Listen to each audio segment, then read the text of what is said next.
Welcome to our weekly International Talk Chat episode 10.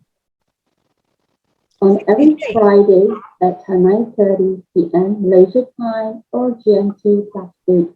I'm Angela Chen, Senior International Property Consultant from IQI Global. Thank you for tuning in and support our program. For those who are new to our international property chat, our programs will share about various countries' culture, lifestyles, investment criteria, migrations, as well as interesting stories of the respective invited guest speakers. Sorry. And I'm Mandy Chen, head of IQI International Sales, IQI Global, Asia's largest real estate and investment advisory firm, and a member of Juwai IQI. So tonight we are going to share the pros and cons of investing a house versus apartment in Australia, part 3. So on part 1, we actually mentioned about 3 main reasons of an investor should consider to weigh the pros and cons before purchasing the properties. And that is the purpose of investment. We talk about rental yield and capital appreciation as well. Oh yes, for part 2, we also highlighted the advantages of owning a house and apartments. We also mentioned the locations are the main concerns or issues for both house and apartments for the convenience. And of course, the securities, we also talk about the properties as well and the bills of the respective homes that you may have to think before you invest.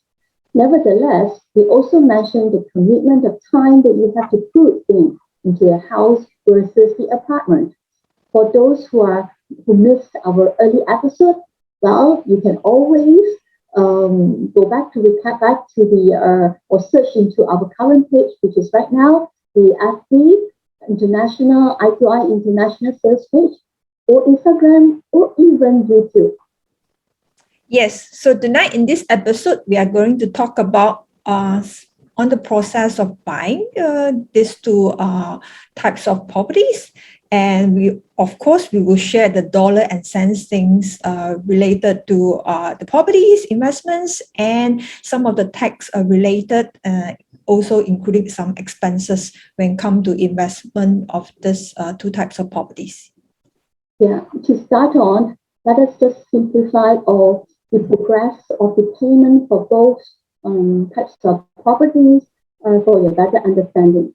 For house and land, usually there are 2 contracts involved, land and building. You need to settle the land first, with the land title issued before the builder comes in to build your house. That is again depending on the land title issue. Sometimes it will take about 6 months or to a year to get a land title issue, whereby there are also some cases where the land title has already issued immediately, okay? For building a single-story house, usually it takes approximately, I would say, 6 months, and double stories would about 8 months to a year. Due to the current pandemic, it may take a little bit longer depending on the situations, okay? Well, again, this is also based on my own presumptions, okay? Usually the cash flows required to settle the house is faster than the apartments, as the construction period is shorter, like I say, right? Because most of the apartments are usually, maybe take about 2 years, or some even take 3 to 4 years, depending the volume of the properties. What I meant is the number of units, the height of the unit, the level of the unit. That is also one of the reasons. But house-wise, it's definitely much in a way that is shorter periods, okay? But this would definitely a huge savings for stamp duty, as you are only paying for the stamp duties on the land. Now I'm talking about the houses, okay? For house, you only pay stamp duty for the land and not for the buildings, okay? Not of the building's value, okay? Angela, probably you want to adjust a bit of your mic because the echo sound is actually pretty bad, and I can't really hear your voice. You probably better right now? again. Is that better now? Yep. Because Okay. just now the sound is actually quite loud. Okay. Do you want me to repeat again or? No, I think probably will be fine. Okay. Yeah, okay. Just we're going to highlight again afterwards. Yeah. Okay. Just would like to say welcome everyone again. Okay. For those that just joined us, we are here to talk about the pros and cons in Australia when it comes to investing either a house versus an apartment. Okay, so Angela just mentions about the process of buying a house and what sort of the deposits not so much on the deposit. It's like what sort of like stamp duty that you incur when you buy a house. Okay, so because there's a two parts of contract, maybe someone have missed this. Okay, therefore Angela covered the land part, so you need to settle the land, and then the constructions of the building. So it's the second part of the contract, and usually you need to get a title after you settle. Issue the title already, then you can start the constructions of your house, or I would say building. Okay, and it will based on a progressive payment according to the stage of the construction, which is as follow. Usually the builder will require you to pay a deposit, and the deposit is amounting to about 5 to 10%, depends on the requirement of the builder. And of course then subsequently then they will based on the slab and the base stage, another 15%. Okay, then come to the third stage will be the frame stage, whereby they will charge you around 20%. Thereafter, lockout stage, another 20%.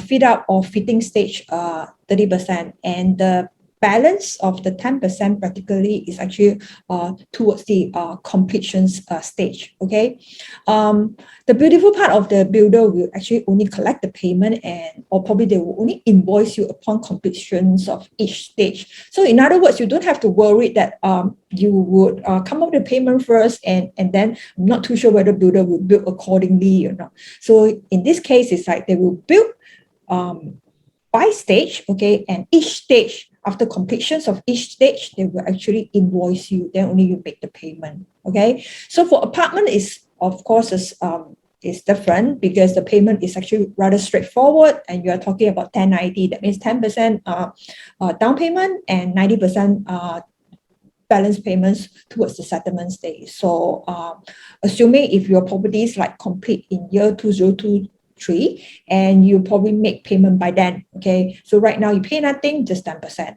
But for house and land is different. So you need to settle the land first, then subsequently you need to pay by progressive on the building part. So that is the difference. And because of these reasons, right, for apartments, the stamp duty will be actually based on the land plus building. So i.e. It's a total contract price that you sign, because it's a single contract. So therefore, if let's say assuming your apartment is 400,000 Australian dollars, so the stamp duty is actually based on the 400,000. So you see the difference? Okay.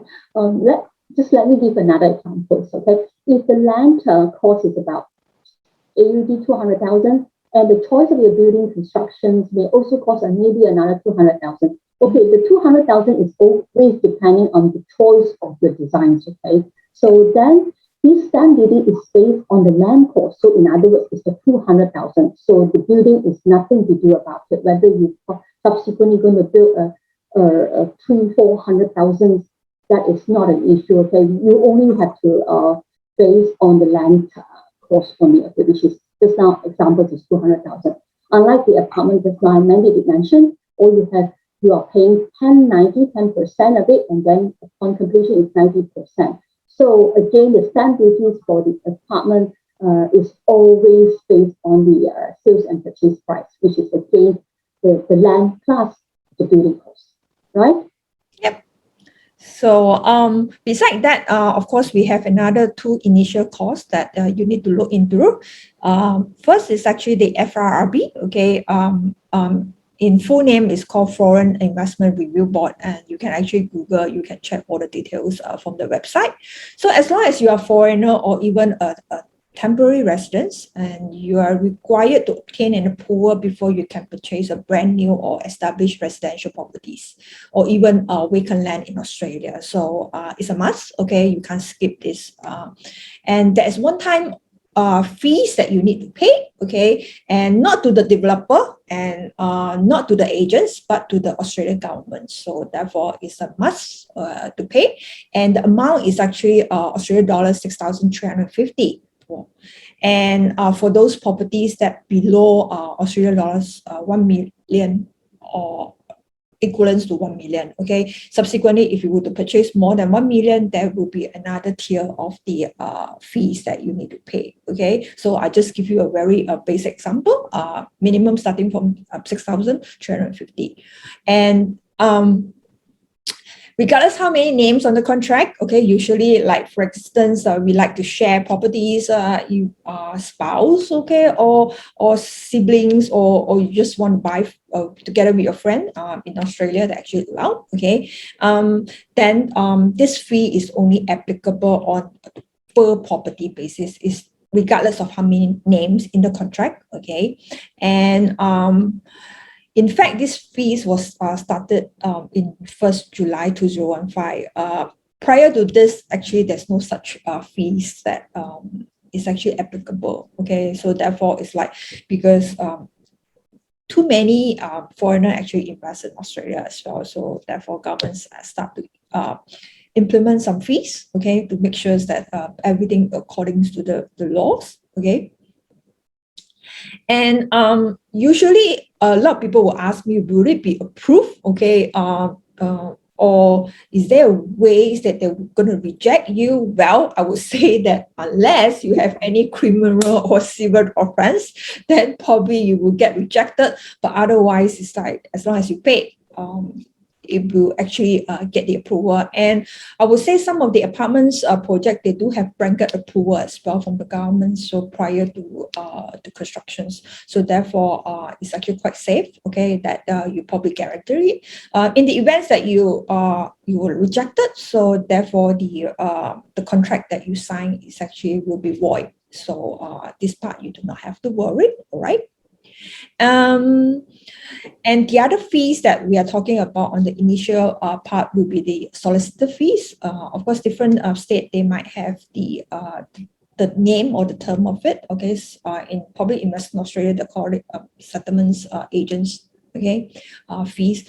So usually amounting to about Australia 1,000 to 3,000, and it actually vary from state to state and type of the properties and some involvement. So I'll just give you a range so that you will roughly know how much is this expenses, and it's always good that you check with the solicitors to get the actual amount. Okay, and Mandy, are you saying that, let's say, assuming that the contract is with two names, let's say you and me, are you saying that you pay your FIRB and I have to pay your FIRB?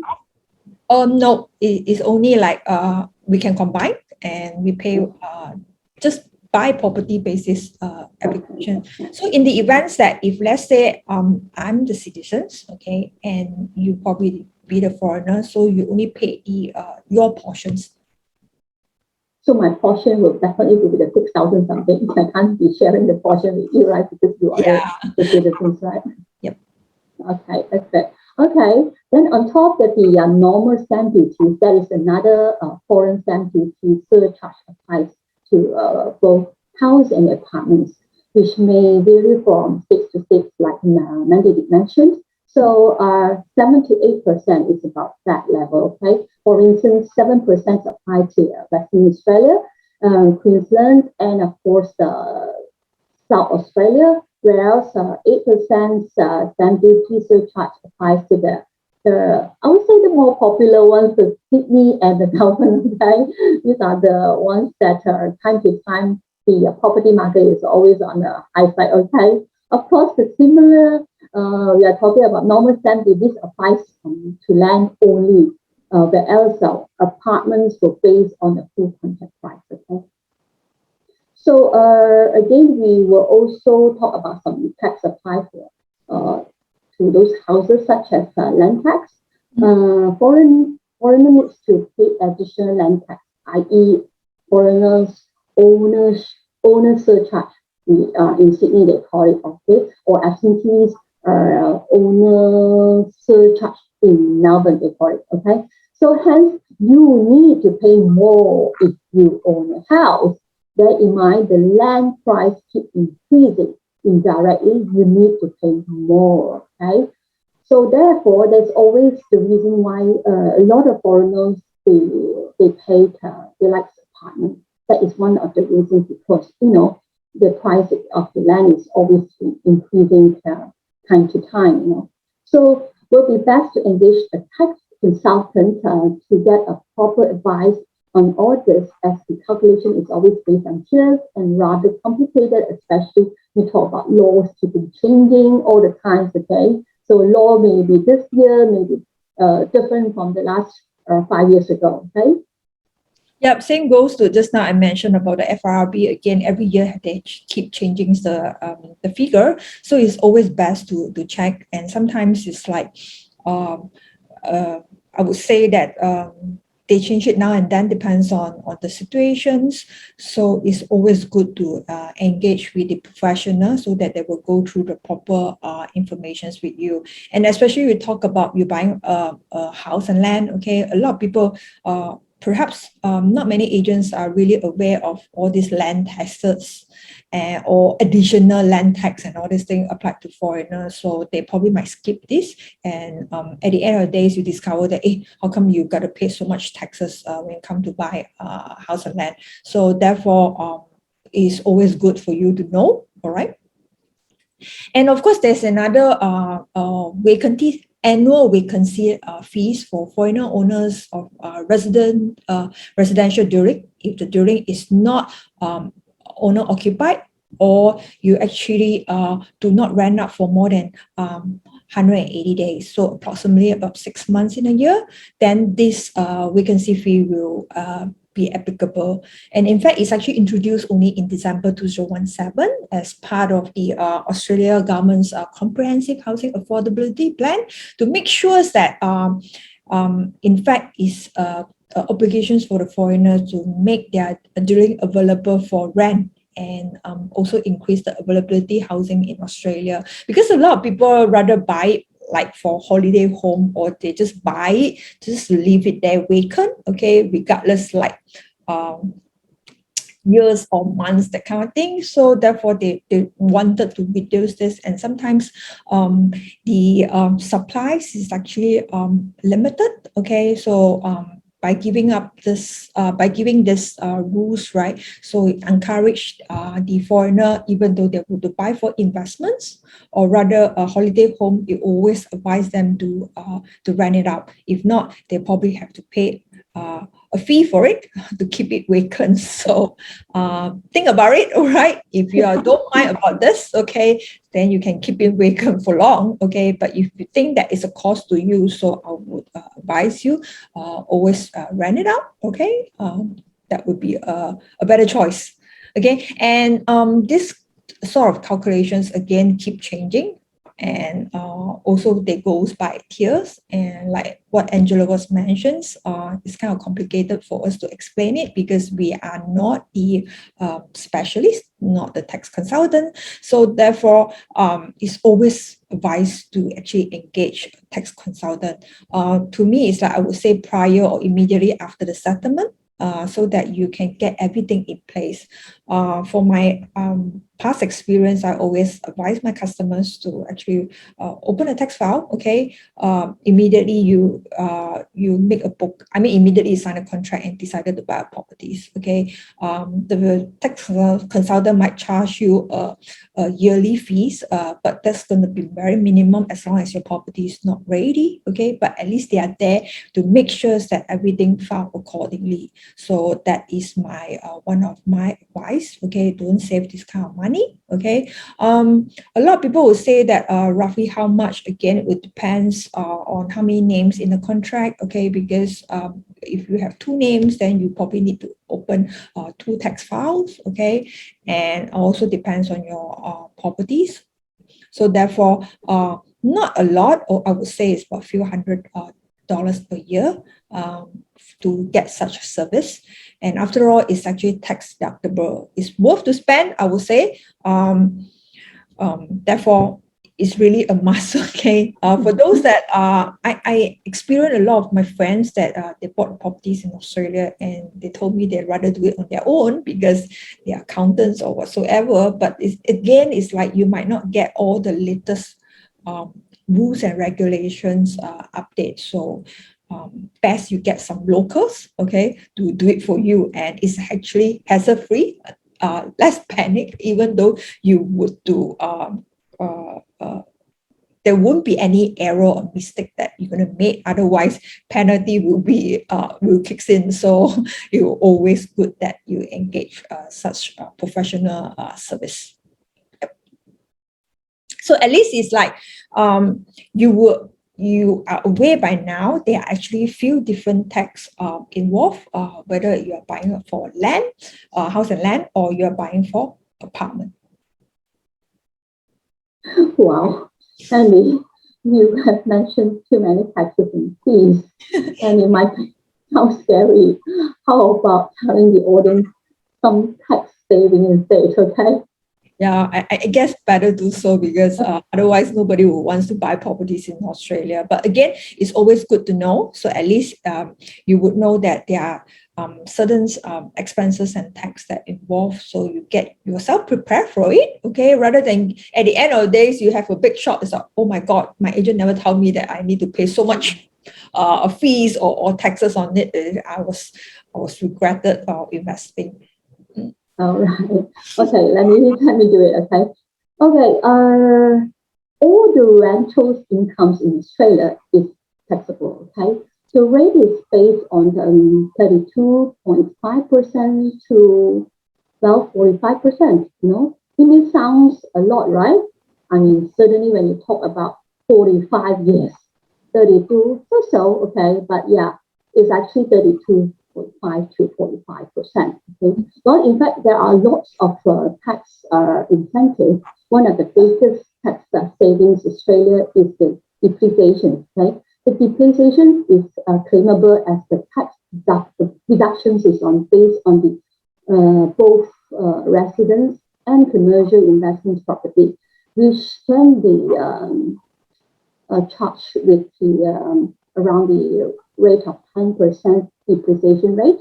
Okay, the depreciation deductions are very depending on the quality of the finishing of the assets. Okay, which found within the properties. Okay, and the depreciations commence as soon as the property is placed in service or available to use it as to rent it out. Okay, you rent it out, then that is the day you started to be in put in the account. Okay, you can get such reports from the Australia Taxation Office as soon as the property sector, which usually the tax consultant would advise that to you. So that's why it's always best to get a tax consultant, like Mandy did mention. Okay, well, the fees is actually in between about 400 Aussie to 600. That is, of course, to the subject of changes. Okay, right now there are many things happen all the time, and then even you eat a rice, it may be different prices already. Of course,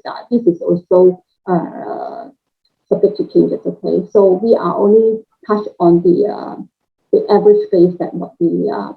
Okay, and yeah, and this will also last you for 2 years, accounting years. I mean, that is worth it or not. I mean, to you that already bought a big chunk of it, a few 100,000, and now you're talking about 400 to 600. You want to save it? I think you better not. Okay, this is the best right. Better not. Yeah, I think a lot of people was just like talking about. I mean, when we mentioned about depreciations, they thought that property will be depreciated, not on the property value. Okay, I'm sure everyone knows that. Especially in Australia, properties hardly it will devalue. Okay, it's just that it's talking about fitting and features that will be actually eventually the lifespan of that fittings or the features like your electrical goods and all these things will diminish over the years. So therefore, it's an accounting term, okay? But in Australia, that allows you to make it as such that you can actually do it for your paper loss, that kind of thing. Okay, you can actually offset it against. It's kind of like incentive. Okay, this was great. Okay, this will not be happening in Malaysia. Okay, so therefore make full use of it, even though you just spend like 400 600 for this report. Okay, it's worth doing it. Okay, worth spending it, and last you for 10 accounting years. So later on we will probably if you need someone to talk about this in further detail, we can actually arrange sessions with the tax consultants to come and explain to all these fees. Okay, we just go through the general round. Okay, and there's another huge tax saving is actually none other than the interest. If you were to get a mortgage, okay, and whatever interest on the properties that you pay, that is also deductible. Okay, and this actually add as the second largest of your tax allowance. So both if you add up depreciations plus the interest, right? Perhaps this is a big chunk already, and probably equivalent to your yearly rental income already.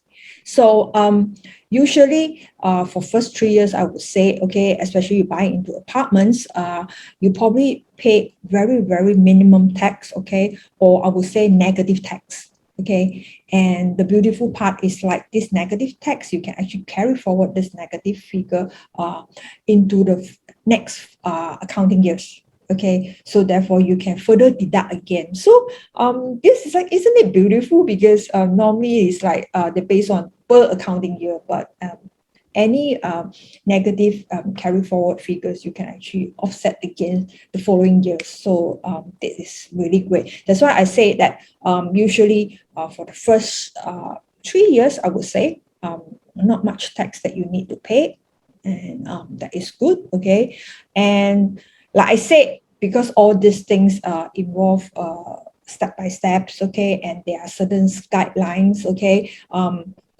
it's always safer to actually consult your tax consultant, okay? Then you will know that what sort of expenses related to top property can be deductible. Those days, right, even though we travel to, let's say I travel to Australia to buy properties, traveling costs also part of the tax allowance. Unfortunately, I guess a lot of people have misused this, and this part is actually discarded already. So traveling expenses no longer be part of the tax allowance. That's why we did mention time to time there is changes there. Of course, the previous time people is doing it, there's no wrong, because they have been doing it. It's just that this coming few years, it has been completely changed. That is one of the reasons. That's why we say that it's best to get yourself updated by the tax consultants time to time. Okay, so well, it is actually indeed a huge savings. Average you are talking about an apartment could be as high as 10,000 a year. I mean, up to 3 years. So which you can actually offset against your taxable incomes. How good it is. Then usually apartments tends to have higher depreciation value than house. Also, other yearly costs such as strata fees, body costs, owners, corporations, just a different name in different states. That's why, in short, that we have to mention it. Okay, those kind of terms, we probably call it terms maintenance fees. Strata fee, body costs, it can be maintenance fees in Malaysia for apartments. Okay, and council rate is just like assessments. And yeah, and usually house is more expensive. And we also talk about you can also count in terms of put this water rate in it also. And of course, it's also based on the usual owners or landlords who pays. You know what I'm saying? That the usage is actually bear by the tenant. And in Malaysia, we usually pay to we call it the indoor water for the normal water bill. What I'm saying that. Yep. So that's why again it's like I have customers who come to me and say that how come I need to pay the water rate? I thought that this is actually paid by the tenant. Then I say that in Australia it's different. So they have two parts. One is the water rate based on the service, okay, sewerage and all those things. That's the cost for it. Okay, that one is actually landlord have to pay, and of course the daily usage the tenant have to actually bear. But last time, Mandy, when indoor water was not popular, I mean, a lot of people never pay. That's why when you say that you have to pay indoor water, those kind of way, they say, huh? Do I actually pay indoor water? Some small towns, they still don't pay. So again, it's like you talk about utility bill. If you own a house, definitely the space is actually bigger. You, of course, you incur more electricity, is more watering your gardens and so on. So there are some of this ongoing costs. If you really compare apartments and house, you will know that some of the expenses you probably spend more on the house instead of the apartment, and such as like cleaning fees, okay, because bigger compound, you probably need to engage the weekend cleaners to clean it, okay, and based by per hours charges, okay, or if you engage a gardener, the gardener will come in to cut the glass and everything. Again, there's another expenses. But whereas apartment, perhaps you probably do not have to worry all these things, because generally apartment is smaller layout, so build up is even smaller compared to house, so you do not have to do so much of the cleaning. And the other thing we talk about is the repair and maintenance. And you own a house, it's like even a brand new house, of course it depends how old is your house, okay. If it's those old houses, definitely you got to spend more money on the repair and upkeeping, both the facade as well as the interior, okay. And all these costs add up together would probably be more if you own a house than apartment. And for apartments, basically, it's like once you pay the strata, or I would say the maintenance fee, will actually cover parts of the sinking fund of the building as well. So therefore, anything to do with the public space or external is probably not at your cost already. And there are another cost that for house is the pest control. So again, this one house you probably needs to incur more, and is on the yearly basis. Yeah. So all this kind of sinking fund is just different terms of saying, but it's actually quite the same as any properties in any countries, So it's just that in certain countries they have different ways to say it, okay? So we are talking about property management fees, approximately about 6 to 10%. Again, they are very by states and package. Letting fees usually about a 1 or to 2 weeks, okay? And apply to both, this apply to apartments and houses, okay? And of course, we in Australia or maybe in anywhere, okay, the advertisement fees that you have to think about it. And this usually is bear by the owner, not the agents, okay? I mean, of course, there are many other countries where the agents have to actually do the extra things for that. But of course, again, if there is an extra additional things in, of course, the agent fees will be slightly more or slightly a little bit more, okay? All right. So all this you have to consider as an ongoing cost of ownership, as long as the fees related to the property are taxable. Okay, taxable deduct. I mean, you can use it as a tax deductible would I say weapons or then yeah, you can use that, okay? Yep. Therefore, it's actually pretty important. Okay, when you select locations of the properties. Okay. If you buy those probably not in I would say um, in a not more demandable area. Okay, chances that the to get it leased out will probably take a bit of time, and therefore agents would probably want to spend more advertisements cost in order to get your property to rent out. So that is one of the costs. Then a lot of my friends or rather clients, and they was quite surprised to heard that how come they need to bear the advertisement cost. Okay, and usually, of course, just you mentioned in Malaysia, all the agents are doing the advertisements and by ourselves at our own cost, but not in Australia. So therefore, don't just buy something that you think that is attractive, but you have to really do some survey, okay, check whether that location is far away from town or is a new area. So or in terms of the demand and supply, that will probably affect later on when you want to lease out your properties, the number of days that you publish your listing to get the tenant, that is part of your costing as well.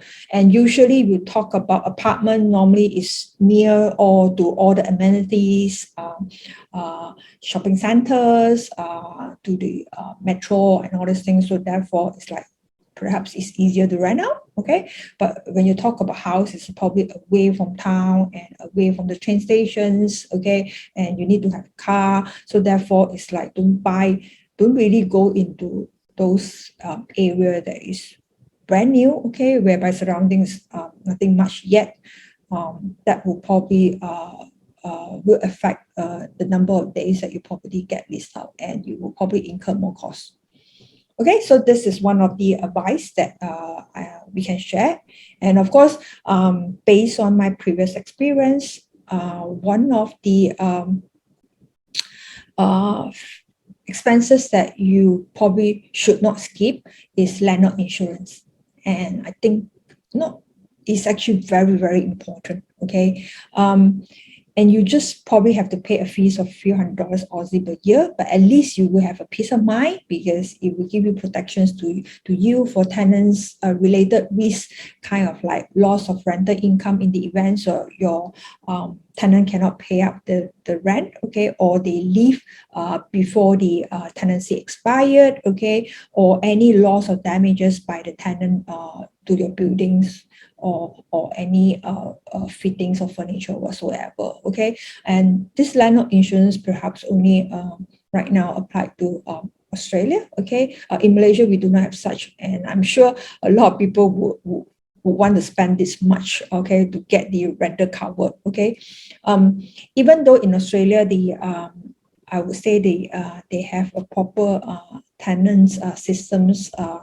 Most of the time, not all the tenant will default the payment, but it's always safe, okay? In the events that anything goes wrong, this insurance will cover all your losses. So isn't it beautiful? Yeah, just pay a few $100. You don't want to be blacklisted. You don't want to. I mean, if you every owners would like to rent out the properties to the tenants with good track records, that with this insurance is rest assured that whatever it comes in, you will be paid. That is what we are referring. Of course, like this, Mandy, we wish this kind of systems that have it in Malaysia. Okay? Yeah, and especially right now, you talk about during these pandemic situations, and sometimes a lot of unforeseen circumstances. So if you have this landlord insurance, then your interest will be protected. So which is very good. And the other one that, of course, during this pandemic, a lot of people never thought of it, but I think that it's actually good to have as well, to get your will written up by your solicitors. Okay. With a fees, okay, or if not, you can go to those public trustee, okay, is also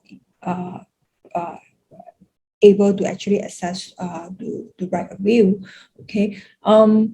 So this in the events that will protect you and your family, anything happen to you, I would say, or your family, whereby the name is actually on the properties. Okay, a good estate plan will help to make sure that your wish are carried out and also your asset will be protected.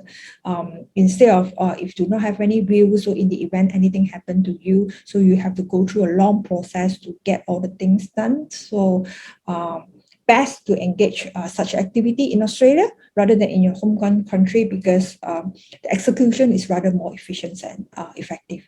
So I always encourage or advise my clients to get it done, okay, regardless in any situations, because you can't foresee and predict your future as well. And during this pandemic, I would say a lot of my friends and clients, some of them, they actually regretted for not drafting this will, because when I advised them, they said, no need, not so soon and all those things. But things really happened to them.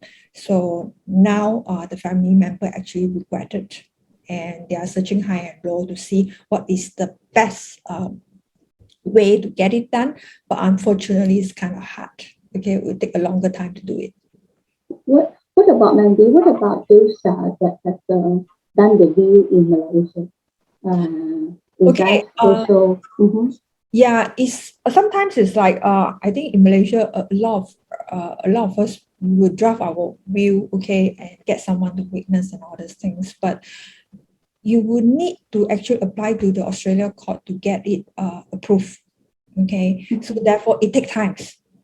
Okay, but if you have a will already in place in Australia already, so you by taking out the will, everything can be just done more efficiently and effectively, rather than the time that you need to spend. Okay, it can be months, it can be years. Okay, I'm sure you do not want to spend that kind of time. Okay, to get things done. Okay, especially when you in needs of money.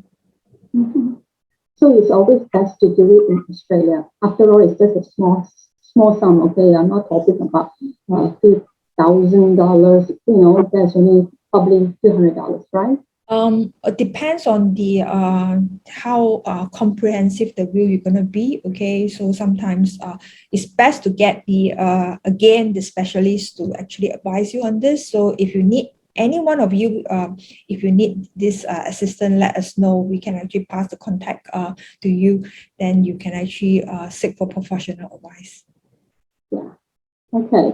Well, the final word, as you can see, there are many differences between house and apartment mailing. And in this 2 episodes, we have actually covered much on the basic information. Okay, when it comes to invest a house or an apartment in Australia, the pros and cons of it, and the process and the cost of investing in Australia. It is up to you to decide which works best. Okay, with up the difference against your own desired lifestyle to make the right choice.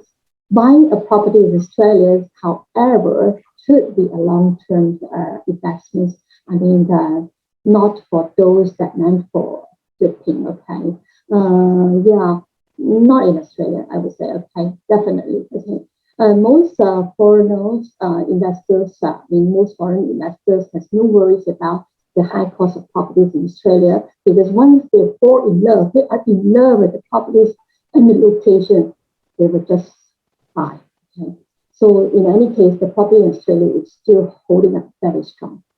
I mean, news coming out, picking up very strong in most states, like Perth, Perth is doing very well, Melbourne, Sydney, and some other places, okay, other states in Brisbane as well, okay. So of course you can't compare like countries such as in Singapore and Hong Kong. I mean, those purchase costs is actually much higher.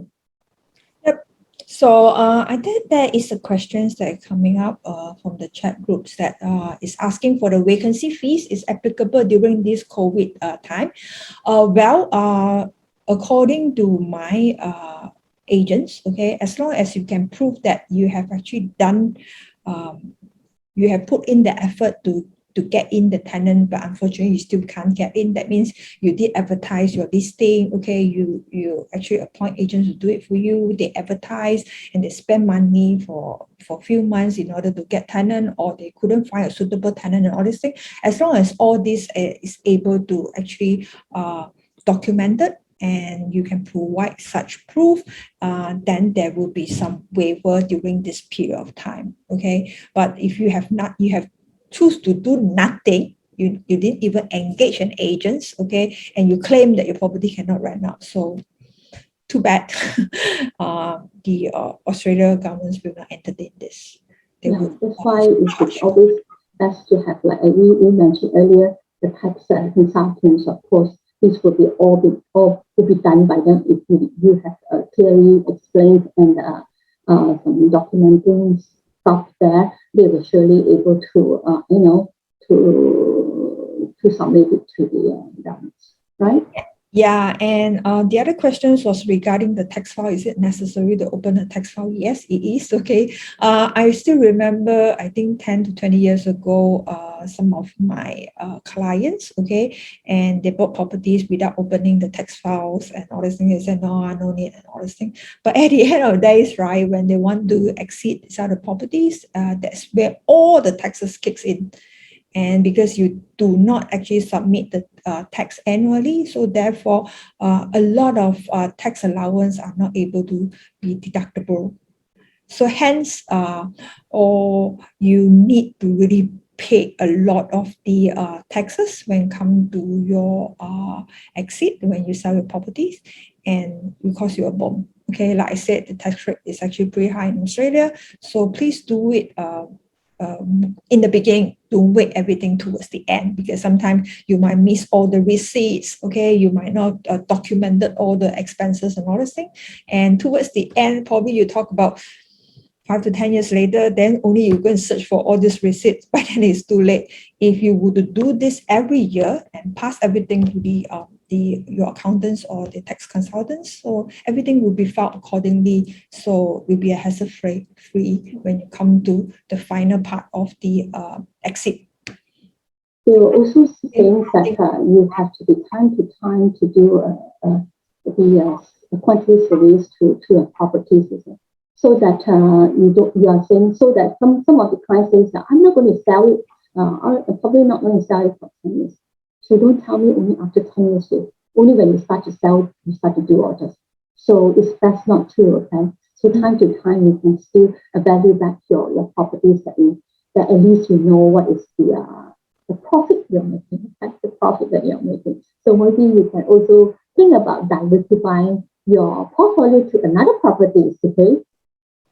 Yep. So a lot of my clients actually did that as well, and actually refinance the property because the property value has been increased over the years. Okay, they can cash out and use this money to fund the children educations, or they will probably invest in other properties so that they get more tax savings when it comes to tax component. So therefore, that's lots of things you can play around. Okay, not just settle one. Okay, you can go diversify your properties, buying apartments or house and land in order to actually leverage on the tax allowance. So again, if you really need the detail of how to portfolioize your investments, always talk to us. We'll be able to advise you.